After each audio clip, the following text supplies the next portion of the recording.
আসসালামু আলাইকুম প্রবাসী ভাই বোনেরা, সবাই কেমন আছেন?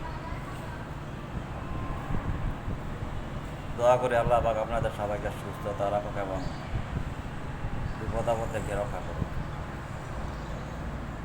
মালয়েশিয়া আজকাল যে পরিস্থিতি, সেই পরিস্থিতি থেকেই কিছু কথা আমার প্রবাসী ভাই বোনদের জন্য বলা। সবাই খুব সাবধানে থাকবেন। সবাই একটু নিজেকে নিরাপদে রাখার চেষ্টা করবেন। যেই সব জায়গায় দেখবেন ঘনবসতি, লোকালয়, অনেক লোক সমাগমের ভিড়, কিছু বাংলা দোকান আছে, অযথা ওই জায়গায় গিয়ে ভিড় করবেন না। নিজের সেফটি নিজে দিয়ে রাখবেন। আর যেন দেখবেন মানুষ জনসংখ্যা বেশি ওই জায়গায় না যায় বেটার।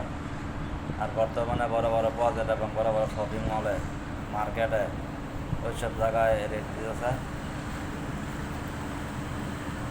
ওইসব জায়গা থেকে বিরত থাকবেন। আর সবচেয়ে বড় কথা হচ্ছে নিজের খেয়াল নিজে রাখবেন। আপনি আমি যদি বিপদে হইয়া যাই, আমাদের বাংলাদেশ সরকার কিন্তু দেখবে না। কারণ এটা গত 2-1 দিন আগের ঘটনা দেখছেন যে ওরা আমাদের দেখার মতো কোনো কার্যক্রমে মেলে নেই। ওরা ওদেরটা নিয়ে চিন্তা ভাবনা। তবে আমাদের সেফটি আমাদের দিতে হইব, আমাদের জায়গা আমাদের দিতে হইব। তো সবাইকে সাবধান করে দেই বা স্মরণ করায় দেই, এমন কোনো জায়গায় যায়েন না যে জায়গায় গেলে আপনি বিপদে পড়লে, আমি বিপদে পড়লে আমার ফ্যামিলিটা নষ্ট হয়ে যাবে, আপনার ফ্যামিলিটা ধ্বংস হয়ে যাবে। তো সবাই সাবধানে থাকবেন, ভালো থাকবেন, ওইসব জায়গা থেকে বিরত থাকবেন। আর যতটুকু পারেন, সামনে যেহেতু ঈদ আইছে, বাড়ির খরচপাতি দেওয়া লাগবে টুকটাক, তাই হুন্ডির মাধ্যমে দিবেন।